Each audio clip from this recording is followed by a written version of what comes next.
Welcome back to the EVS class, students. So yesterday we have started chapter number 20, the birth of nation. I have already explained you about constitution, about the preamble and some keywords. Although I have explained you the keywords, but let us see what is written in your book on page number 116. Democracy. It means a government made up of the people, by the people and for the people. तो जो मैंने आपको कल बताया था democracy का concept कि एक ऐसी सरकार जो कि जनता के द्वारा बनी है, जनता ने ही बनाई है और जनता के लिए ही बनी है. ठीक है. Sovereign means that we are not ruled by any other country. Sovereign यानी हम सब के ऊपर और कोई दूसरा राज्य राज नहीं करता, हम ही सर्वोच्च हैं. Socialist, every citizen is treated as an equal and there is no difference between the people because of caste or religion. समाजवाद का कॉन्सेप्ट यही है कि कोई भी एक दूसरे से अलग नहीं है, किसी के कास्ट, किसी के रिलीजन की वजह से आप उनको छोटा या बड़ा ट्रीट नहीं कर सकते.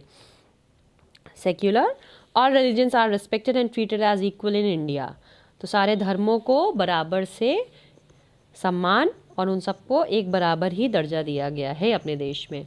ठीक है. तो आई थिंक कि ये कॉन्सेप्ट्स आपके और क्लियर हो गए होंगे.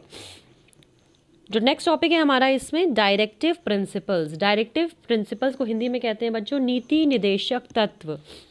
Directive principle basically values and ethics पे बने हैं जो आपको ये गाइडलाइन देते हैं कि हम आपको क्या करना चाहिए ना, जनता के कल्याण के लिए आपको क्या क्या स्टेप्स लेने चाहिए. तो ये आपको डायरेक्टिव प्रिंसिपल्स बताते हैं. जैसे कि नाम से ही क्लियर है, डायरेक्शन देना, डायरेक्टिव, और प्रिंसिपल्स यानी सिद्धांत. ठीक है. The constitution clearly lays down how a state should work for the welfare of the people.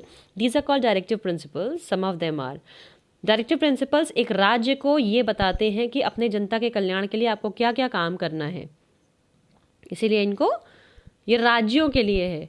राज्य सरकार क्योंकि राज्यों को चलाती है, उनके अंडर बहुत सारे लोग होते हैं, तो उनके लिए ये नियम बनाए गए हैं. Some of them are ensure work for every citizen. हर नागरिक को काम मिले, क्योंकि अगर व्यक्ति काम नहीं करेगा तो कमाएगा नहीं तो सर्वाइवल मुश्किल हो जाएगा. तो हर व्यक्ति को काम दिलाना सरकार का काम है. Provide free and compulsory education for all children up to 14 years of age. मुफ्त और कंपल्सरी एजुकेशन यानी 14 साल से कम के बच्चों को, जिनकी उम्र 14 साल से कम है, 14 ईयर से कम है, they should get free and compulsory education. तो क्योंकि आप एक प्राइवेट स्कूल में पढ़ रहे हैं इसलिए आप फीस पे करते हैं. अगर आप सरकारी स्कूल में पढ़ेंगे तो आप ऑलमोस्ट फ्री, और ये अनिवार्य है. यानी 14 साल से कम के बच्चों को एजुकेशन मिलना उनका अधिकार है, उनका राइट है. तो ये राज्य सरकार को करना ज़रूरी है. Now, no one is exploited on the basis of wealth, religion or caste. Exploitation यानी शोषण करना, यानी परेशान करना किसी को. अगर कोई अमीर है, कोई गरीब है, किसी का कोई दूसरा धर्म है, किसी का कोई दूसरा धर्म है, किसी की जाति ऊपर है, किसी की जाति नीचे है, उसके बेस पे आप उनको परेशान नहीं कर सकते, उनका शोषण नहीं कर सकते. Provide proper living conditions for the people. आप सबको ये पता होना चाहिए अगर हम जिंदा हैं, अगर हम जीवित व्यक्ति हैं, तो हमें जीने के लिए फ्रेश एयर मिलना चाहिए, फ्रेश वाटर पीने के लिए मिलना चाहिए, साफ़ खाना मिलना चाहिए, साफ़ हवा मिलनी चाहिए. तो ऐसी बहुत सारी चीज़ें हैं जिसकी व्यवस्था करना सरकार का काम है. ये बात आप समझेंगे कि अगर आपके घर में कूड़ा इकट्ठा होता है तो सवेरे एक गाड़ी आती होगी म्यूनिसिपल कॉरपोरेशन से जो आपकी कूड़ा को लेके जाती होगी. तो वो क्यों ये काम करती है? क्योंकि ये आपका अधिकार है कि आप स्वच्छ वातावरण में, क्लीन एटमॉस्फेयर में सर्वाइव करें, ताकि आप एक अच्छा व्यक्ति बने और अपने देश के आगे बढ़ने में अपना योगदान दे सकें. ऑलराइट. ये डायरेक्टिव प्रिंसिपल्स है. यहाँ सिर्फ 4 लिखे हैं और ऐसा नहीं है, बहुत सारे हैं बच्चों. तो जब आप बड़े हो जाएंगे और आपको लॉ पढ़ने में इंटरेस्ट होगा या पॉलिटिकल साइंस पढ़ने में इंटरेस्ट होगा तो आपको इसकी डिटेल स्टडी मिलेगी. ऑल्दो अभी आप 6th 7th 8th में 6 to 10th बेसिकली 10th में कॉन्स्टिट्यूशन बहुत डिटेल में आपको पढ़ाया जाएगा, तो इन चीज़ों पे और डिटेल में बातें होगी. बट फिलहाल आपकी उम्र में और आपकी क्लास के हिसाब से this much is more sufficient to you. Now the next topic is fundamental rights and duties. ये सबसे इम्पॉर्टेंट है। सबसे इम्पॉर्टेंट क्यों है? अगर हम अपने देश में पैदा हुए हैं तो हमारे देश में जन्म लेते ही हमें बहुत सारे अधिकार मिलते हैं। क्यों? क्योंकि हम इस देश के नागरिक हैं।